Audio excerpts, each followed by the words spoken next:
I would like to welcome Dr. Myra Vidal today. I know Myra from when we were grad students together at the University of Denver. She worked on Pho Webworms there, which I won't get into because she'll tell you more about today.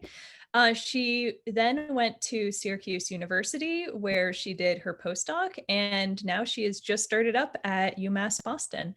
And I don't want to take up too much of Myra's time, so I will go ahead and turn it over to you now, Myra.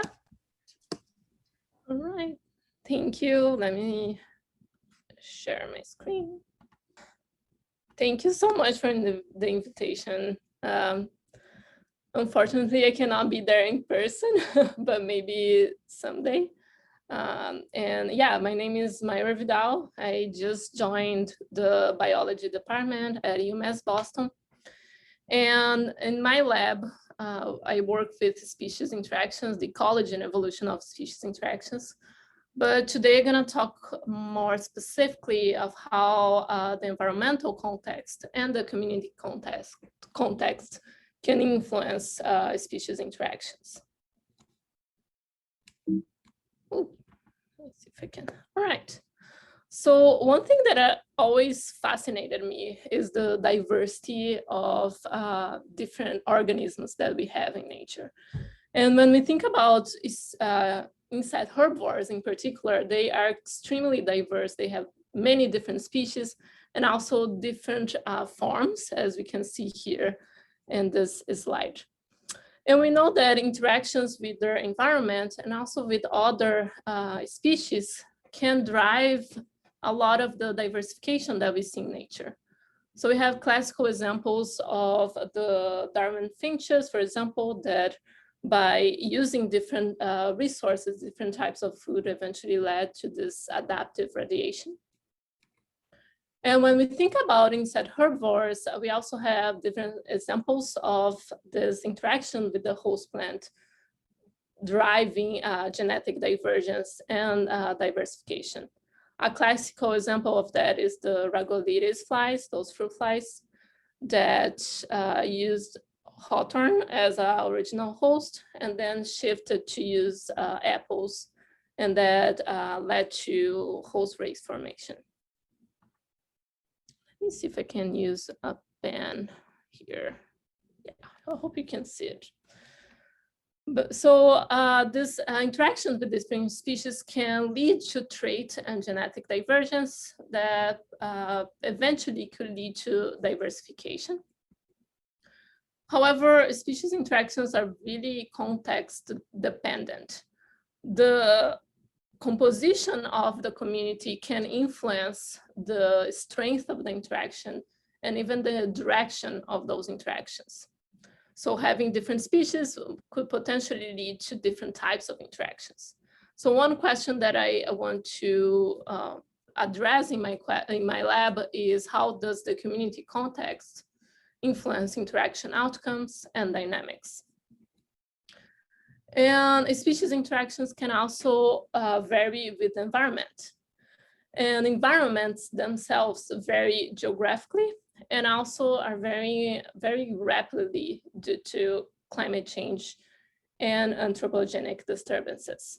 So another question that I want to address is, how does the environmental context influence interactions?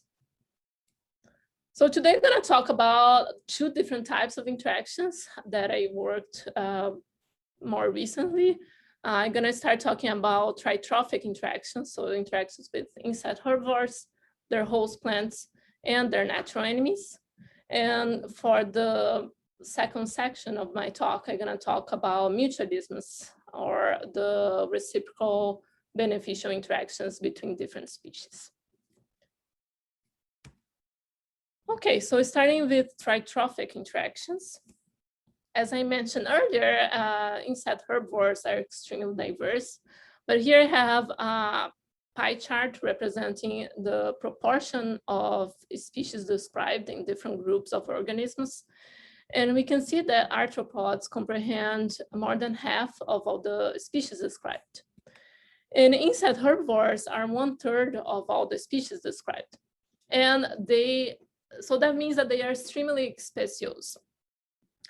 And what I at least find very interesting is that 90% of those insect herbivores are specialists, meaning that they only feed on one or two different host plant species.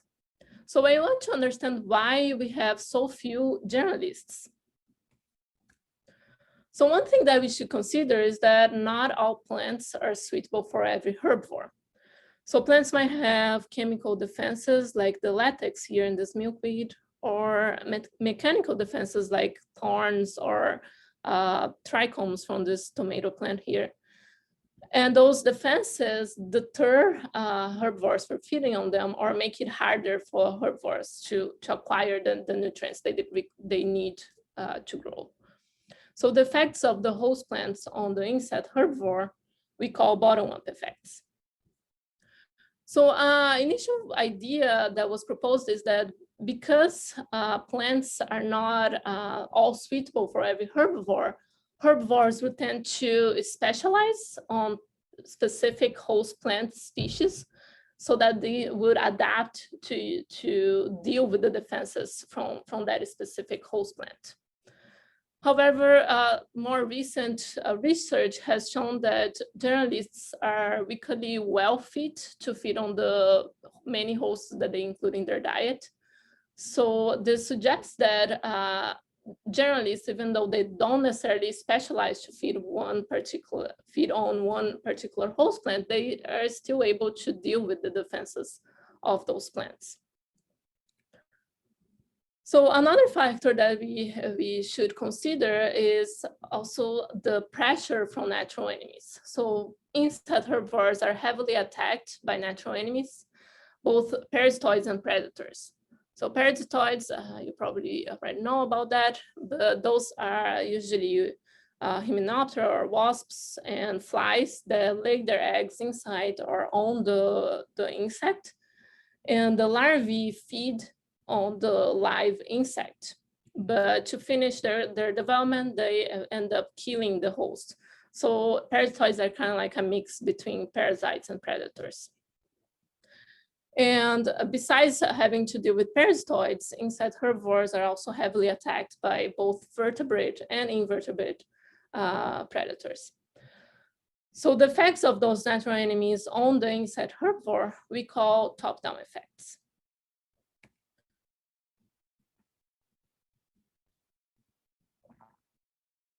So to understand why we have so few generalists, I started by looking at how specialists and generalists could be differently affected by top-down and bottom-up effects.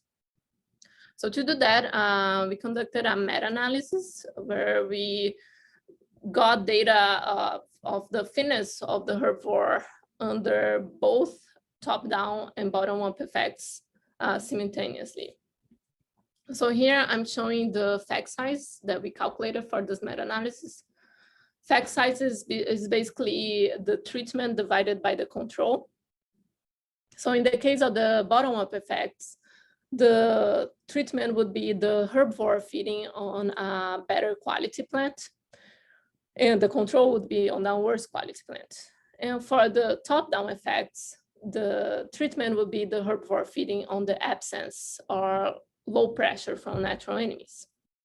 So we would expect to find positive effect sizes, meaning that the herbivores would have a greater fitness on the better quality plant and on the absence of natural enemies.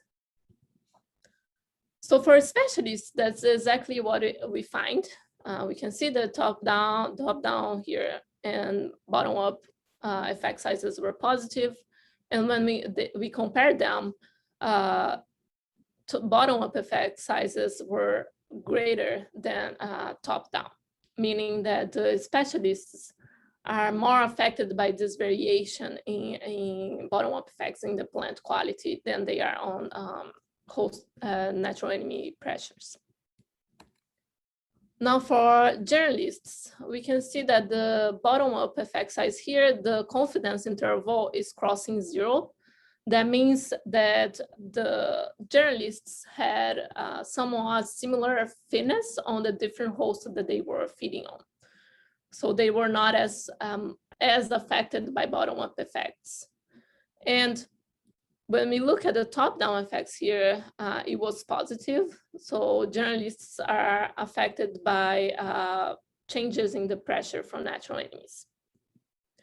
And comparing between specialists and generalists for those two different effects, we found that specialists are more affected by bottom-up effects than generalists.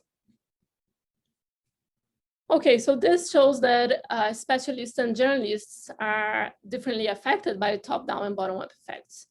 So to understand how their diet evolves, we need to consider those two effects acting together.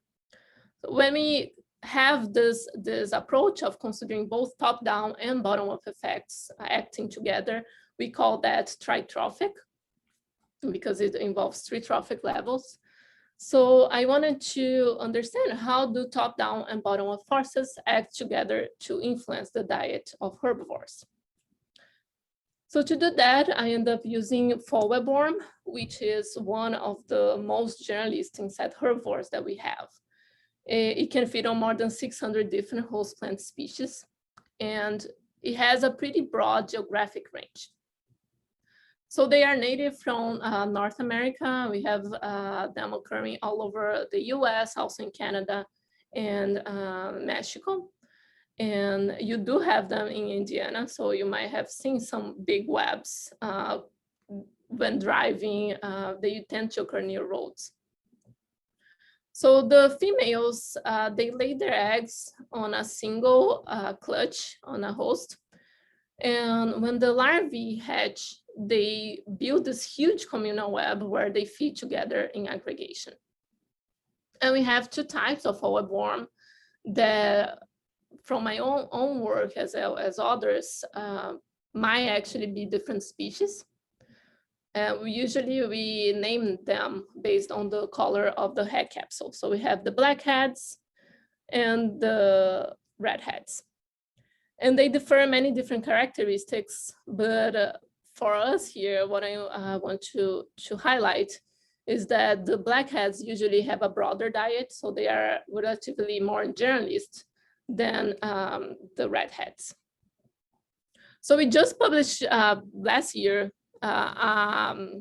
protocol, a very detailed rearing and sampling protocol to work with Pho Webworm. So if anyone is interested, it's this one. So one reason why I chose to use Pho Webworm is because they are relatively easy to sample the population and get a good sample size of the population in each location. This is because the webs are pretty huge and you could spot them from afar. And they also tend to occur near roads and rivers, like I mentioned. So basically I just drive around looking for webs, and then I can grab like 10 to 20 caterpillars and rear them.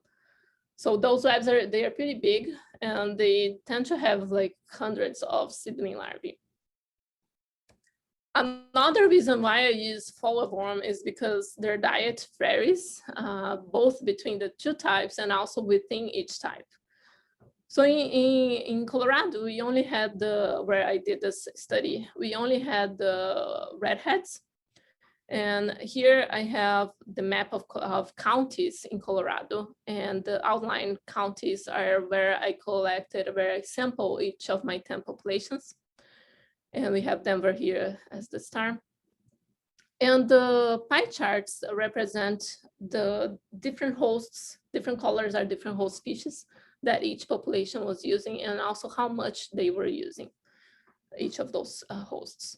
So just as example, I had here Arapahoe County, this population that was feeding only 2 host plant species. And we can see that it was feeding more frequently on only one, which was broadleaf cottonwood. And right next to it, we have another population. This is only like 30 miles away, and this is Boulder. And that one population was feeding on 15 different host plant species. And we can see that the broadleaf cottonwood here is very rarely used by that population. Okay, so going back to the question that I want to address here, how the top-down and bottom-up effects act together to influence the diet of herbivores. So to do that, I first had to come up with a quantitative measure that would account for those two selective forces acting together on the fitness of the herbivore. Usually when we study insect herbivore and plant interactions, we tend to measure bottom-up and top-down effects separately, and then qualitatively assess how they would be acting together. But I wanted to have a quantitative measure, so I came up with what I call tritrophic fitness slope. So I'm gonna break down how I did this, but basically, I would measure each of my bitrophic, so bottom up and top down forces separately, and then combine them. So here on the y-axis, I would have a fitness measure that is related to the effect that I'm measuring. And on the x-axis, I would have a measure of host plant use. So in this case, I use frequency of host plant use. So for my bottom-up slope that I'm showing here, my fitness measure could be pupal mass, for example, because we know that usually when they feed on better quality plants, they have greater pupal mass, and pupal mass is usually directly related with the fecundity of females. So in this example here, I'm showing a positive bottom-up slope. That means that the individuals from that population uses more frequently the plants the plants that are better quality plants that they have greater pupal mass. Then I would do the same with the top-down slope. So in this case, my fitness measure would be related to top-down effects. For example, the percentage of larvae that can escape natural enemies. So if I have a slightly negative slope like I'm showing here, that means that on the plants that those individuals are feeding more frequently, they actually escape fewer natural enemies. They suffer more attacks. So then to get my tritrophic fitness slope, I would basically add up those two bitrophic slopes.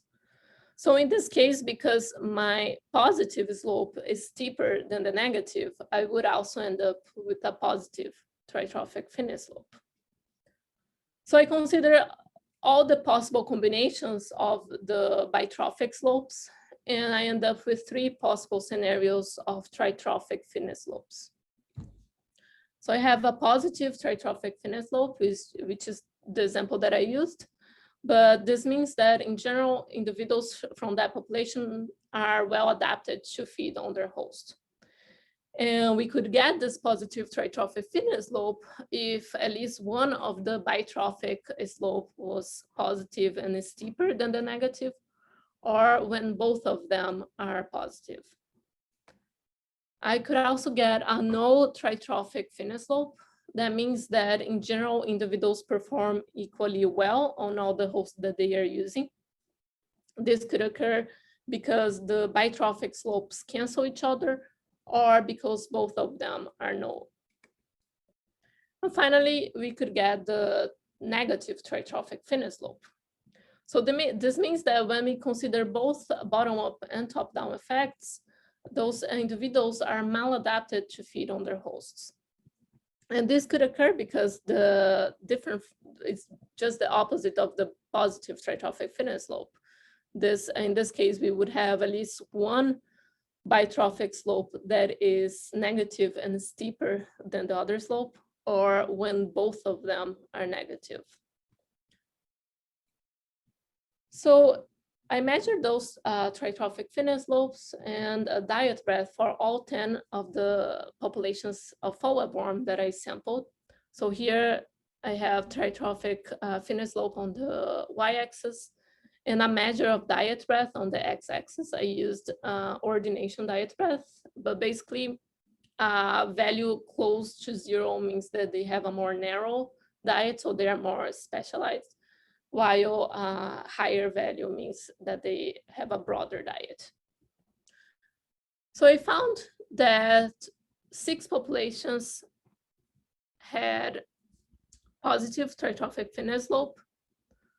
1 had a no tritrophic fitness slope, and 3 had a negative tritrophic fitness slopes. So in the end, this results in a positive correlation between tritrophic fitness slope and diet breadth. And this pattern is maintained even if I remove this population here that had a really high value of tritrophic slope and diet breadth. So this means that populations with broader diet feed more frequently on the best host available, and that for our generalist species like Pho Webworm, being generalist at the population level can be an advantageous strategy. So one advantage of using this measure of tritrophic fitness slope is that we can also make predictions on how we expect those populations to change over time based on the bitrophic slopes that we measured. So for example, let's take this population here, which is our kind of like string population, to look at how we would expect that to change. So this population here had a slightly negative top-down slope. So that means that they are using in very low frequency plants that they actually can escape more natural enemies. However, the positive bottom-up slope here, it was very steep.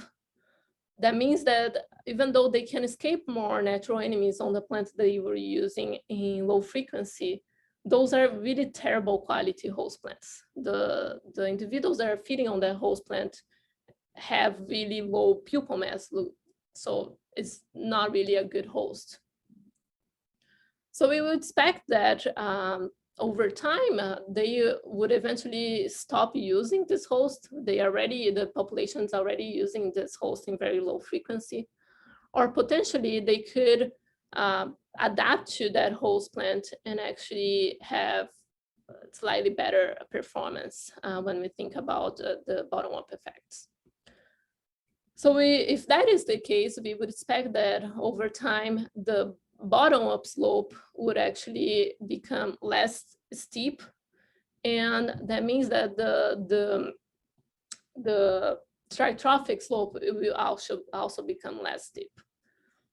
And we would expect this population basically to travel along this line here, potentially reducing the value of tritrophic fitness slope, and even as another alternative, reduce their diet breadth. So right now, we are actually doing that. We are measuring all those 10 populations again after more than 5 years that I measured this.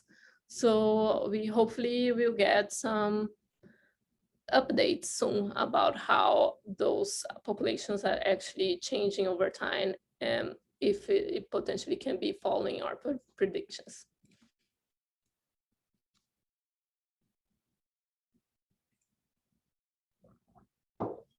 Okay, so it seems that generalism is not necessarily a bad strategy.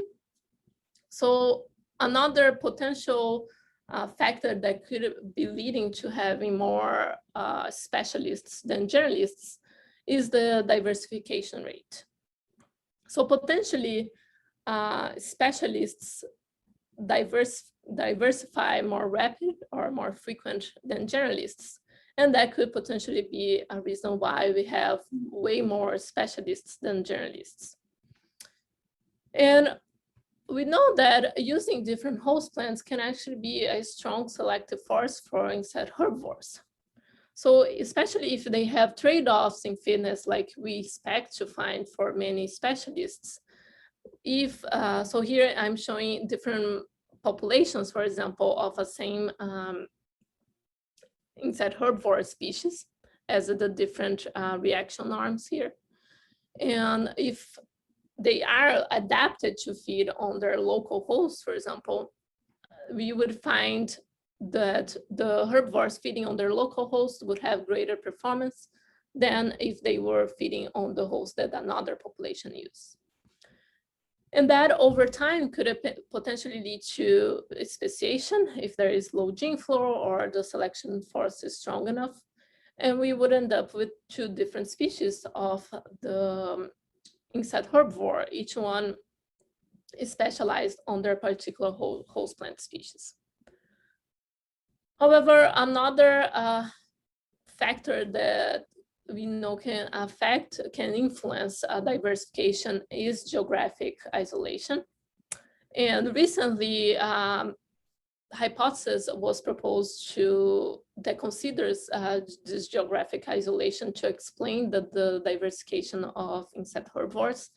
And this hypothesis is called specialization by drift. So the idea is that generalist insect herbivores tend to be geographically widespread. So just by chance, we might have one population here that becomes geographically isolated. And by random events, that population could specialize and differentiate and speciate. So I decided to measure how much host plant use and geographic distance could account for the genetic divergence of Pho Webworm. So I sample populations from Colorado up to Connecticut, which gives around 3,000 kilometers in distance in this east to west transect. And I had both redheads and blackheads. And I used double digest RedSeq to gather genetic data.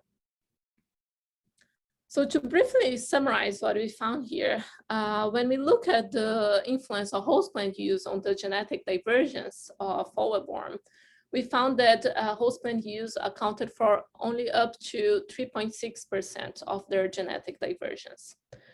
And most of that was actually on the redheads. So if you remember back, I said that the redheads were more specialized than the blackheads. So this is already very preliminary evidence that potentially host plant use can have a more strong effect on the divergence of specialists than generalists. And when we look at geographic distance, it accounted for up to 11.3% of their genetic divergence. So in the case of generalist herbivores, geographic isolation can be more important than host plant use. And this might suggest that for journalists, if in fact, geographic distance is more important, they in fact could be speciating more slowly than specialists. So to summarize this part of my talk, we found that journalism can be an advantageous strategy for generalist species. But specialists potentially diverge more frequently because they are under a stronger selective pressure from host plants. And this is based on both the meta-analysis and also the genetic analysis. Okay, so I'm now gonna change gears completely and talk about mutualisms, or the beneficial interactions between different species. So mutualisms are present in every community and every ecosystem, and they are fundamental for ecosystem processes. So thinking about terrestrial ecosystems, for example, the primary productivity relies heavily on mutualisms with other species. If you think about the reproduction of many plant species, it depends on interactions with animals for their pollination or seed dispersal. And many plant species also form mutualisms in their roots when interacting with fungi or bacteria that help them with resource acquisition. But in virtually every mutualism, we also have individuals or species that uses the services or resources exchanged without giving anything in return. So we call those individuals or species as exploiters. So for example, in many pollination systems, we might have individuals that steal nectar without transferring pollen from one plant to another. And in the interaction in the roots of plants with fungi, both the plant and the fungi can become parasitic depending on the context.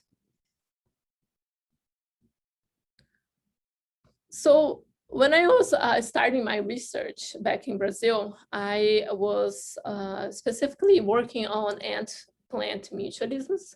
I was working on a biome, the Brazilian savanna, that has a very frequent occurrence of plants with extrafloral nectaries. So extrafloral nectaries are those glands, like I'm showing here, that produce nectar, but are not related to the reproduction of the plant. So those extrafloral nectaries, this freely available nectar, attract many different species, but the most common visitors are ants. And ants, because they tend to be aggressive and territorialists, they end up also attacking herbivores that are feeding on the plant. So we have a mutualism here where the plant is offering this food reward and the ant is protecting the plant against herbivores. So I found a very weird structure blocking extrafloral nectaries of a very common plant from the Brazilian savanna.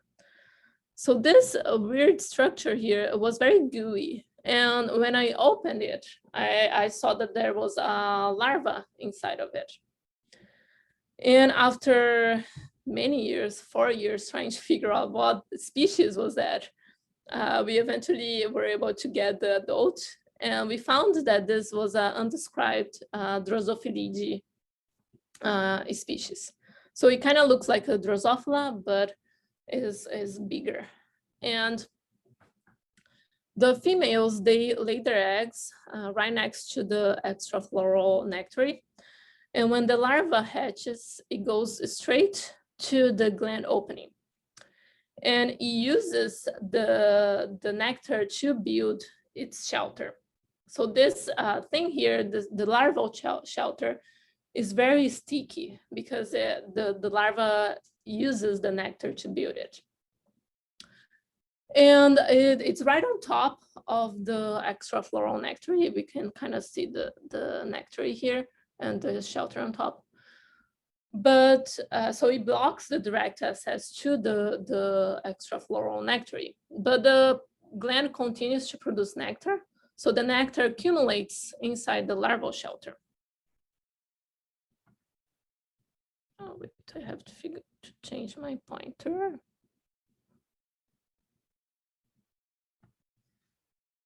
Okay, so the nectar that accumulates inside the larval shelter, the larva, and we can see the shelter here, pushes the nectar to one of the openings in the shelter, and it forms a droplet here. And we can kind of see the droplet here.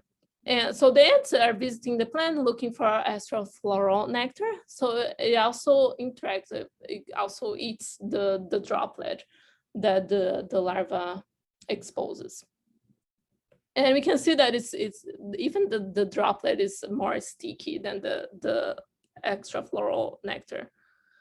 So when that happens, sometimes the ants get trapped to the larval shelter. And this one just got trapped because the shelter is very sticky and the nestmate is trying to help its friend.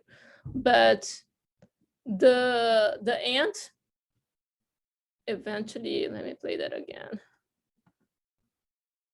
So the ant's trying to escape, but because the shelter is so sticky, many times the ant ends up dying. And when that happens, the larva opens the exoskeleton of the ant and feeds on the inside content of the ant. So this is a very unique type of predator that is using the nectar to attract and trap the ants. So we wanted to understand how this exploiter could be affecting the mutualism between ants and plants. So here I have the number of ants on leaves, and I measure that over time. And in red are plants with the predatory fly larvae. And in blue is plants where I removed the larvae. And we can see that over time, plants with the fly larvae had fewer ants patrolling the plant. And that eventually affected the lower trophic level, so herbivores. So here have the number of chewing herbivores over time. And we found that plants with the fly larvae had more chewing herbivores. And I'm not showing here, but we also found that those plants had more herbivore damage. So this is an example of the potential negative effects that exploiters can have on the mutualisms. In this case, this exploiter is altering different trophic levels and changing the structure of that community. So we wanted to understand how can mutualisms persist with exploiters. So most of the time, mutualisms tend to be very diverse. In the mutualism that I studied using that one plant species and ants, I found more than 20 different species of ants visiting that one plant. And we also know that those ants visit other plants as well. And many pollination systems also involve many different species of pollinators.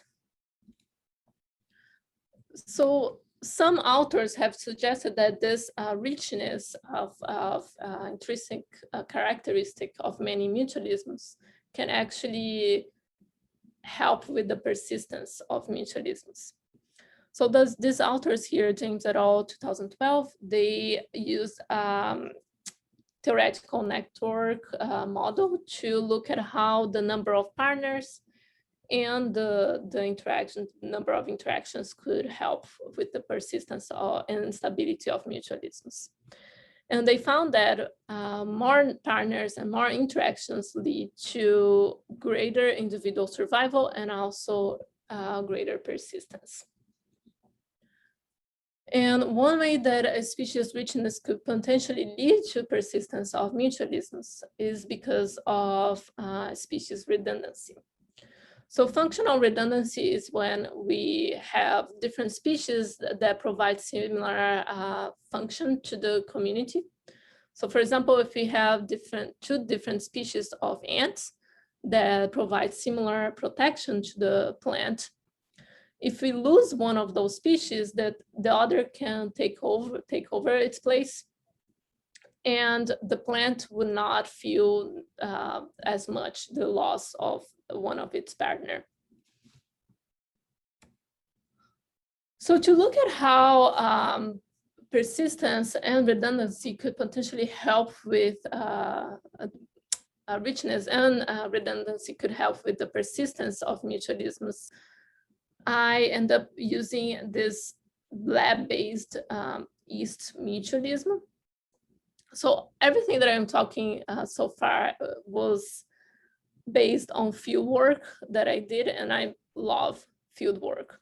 But I also wanted to have a system where I could manipulate different factors and have a lot of replication and even many generations in a short period of time, so that I could also potentially run evolutionary experiments. So we developed this yeast mutualism system. So we used brewer's yeast, so the same yeast that we use to make bread or beer. And we genetically modified them to produce more or less of different resources that they need. So they form this nutritional mutualism. So we have the adenine mutualist that cannot produce lysine, but it produces more adenine than it needs, so the excess is released into the medium. And we have a lysine mutualist that cannot make adenine, but produces more lysine than it needs. So it's also releasing lysine to the common medium. So they are exchanging lysine and adenine that they need. And we also created different exploiters. So we have the adenine exploiter. So it produces lysine only for itself. So it's not contributing to the mutualism. And it cannot make adenine. So it's competing for adenine with the lysine mutualist. And then we have the lysine exploiter that produces adenine only for itself and cannot make lysine. So it's competing for lysine with the adenine mutualist. And besides those genetic changes to produce more or less lysine and adenine that they need, we also made other genetic modifications so that we could tell apart different strains. And all of those strains are asexual. So within each mutualist type, because we have different strains that are reproductively isolated and genetically different, we can, they kind of function like different species. So to look at how species richness can help mutualisms persist with exploiters, we created communities with different numbers of species. So we started with the simplest community, only pairwise mutualism, only one species of each mutualist type. And we increased the number of pairs up to our most complex community with 4 pairs or 8 species. We had communities with only the mutualists, communities where we added the adenine exploiter, and communities where we added the lysine exploiter. And all of those strains were growing together in liquid medium without any adenine and lysine that we added. So for them to survive, each community had to have at least one mutualist species from each type producing adenine and lysine. So here I have on the x-axis the starting number of mutualist species. So our simplest community with only one species of each type, or 2 species up to our most complex with 8 species or 4 pairs. And in the y-axis, I have the proportion of community survival. So we found that the communities with only mutualists, or the adenine exploiters, so blue and purple here, most of them survived into the end of the experiment. While the communities where we added the lysine exploiter in red here suffered up to 65% breakdown. But we can see that the survival of those communities increase as we increase the number of mutualist species. So this suggests that richness, in fact, can be helping those communities survive exploitation. So now we wanted to see if this could also be because of species redundancy. So to test that, we created asymmetrical communities. So we had 1 species of the adenine mutualist and 2, 3, or 4 species of the lysine mutualist. And also the converse, so 1 species of the lysine mutualist with 2, 3, or 4 species of the adenine mutualist. We have communities with only mutualists, and also communities that we added the lysine exploiter, so the exploiter that really had a negative effect on the communities. So here we have a similar from as the other graph. On the x-axis, I have the starting number of mutualist species, and on the y-axis, the proportion of community survival. So we have found that communities with only mutualists, all of them survived until the end of the experiment, while communities where we had only one species of the adenine mutualist with the lysine exploiter, so the adenine mutualist is directly competing with the lysine exploiter, but we increase the numbers or the redundancy of the lysine mutualist.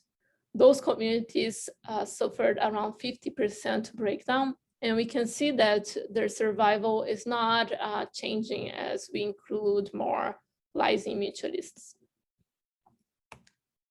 Now, the other type of communities where we had only one species of the lysine mutualist, but we actually increased the numbers of the adenine mutualist, so the mutualist that is competing with the exploiter. Now we can see that the persistence of those communities is increasing as we increase the number of adenine mutualists. So this shows that richness and redundancy both are important in helping mutualisms persist with those exploiters that have a negative effect on the community. But it's mainly the richness and redundancy of those mutualists that are directly competing with the exploiter that has really a major influence on their persistence. So considering that mutualisms usually tend to be very diverse, they can be inherently buffered from the negative effects of exploitation. So this might explain why, even though exploiters many times can have negative effects, we still find exploiters in most mutualisms, and very rarely we see exploiters leading to extinction of mutualisms. So that's all I have for today. I'd like to thank all my collaborators and also my funding agencies. And before I leave, I also want to advertise a position in my lab. I currently have a postdoc position open. The deadline is to apply is March 25th. And this will mainly be doing work with the Pho Webworm system that I talked about. But it would be great if people also has interest in the Yeast mutualism system. So if you're interested, the job ad is in my website, or you can also contact me directly.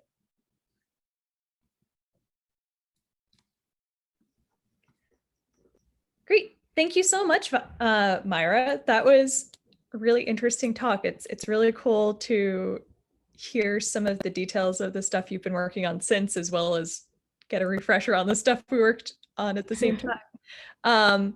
Does anybody, if anybody has any questions, please put that in the Q&A. Oh, and we've got one right now. Let me read this out. You showed that webworm diets vary geographically in Colorado. You seem to imply that this is driven by population scale variation in insect foraging preferences, but isn't it also driven by local species availability, plant community composition, or does that difference not even matter? So that's a great question. Yes, for Pho Webworm, there are other studies and ours too showing that availability influences the use of different host plants. So that does matter. But even availability of some plants by itself cannot explain the use and also the frequency of host use. If we think, for example, there is one host that we know is very common and that they very rarely use in Colorado, but they use in other places. So for example, ash trees, they love ash in other places, but we very rarely see them feeding on them in some of the populations in Colorado. So yes, the availability matters, but by itself, it doesn't explain the diet of Pho Webworm. All Great. And I think that answers the next question as well. Does anybody else have any other questions? Or Greg, if that doesn't answer your question, please feel free to let me know in the Q&A. Yeah, I can talk. So he asked about Arapaho and Boulder. Yeah, so Arapaho, it doesn't have a lot of plants available. So I think part of that population being more specialized is partly because of availability. Yes. Okay. Does anybody else have any questions out there? I'll give you a second to type. Okay, well, if nobody else has any questions right now, I know Myra, you probably would be open to talking to people later if you think of anything later. Her contact information is on the screen right now. And I just wanted to thank you again for giving a presentation to our department. And thank you everyone who came to the talk today, and have a great day.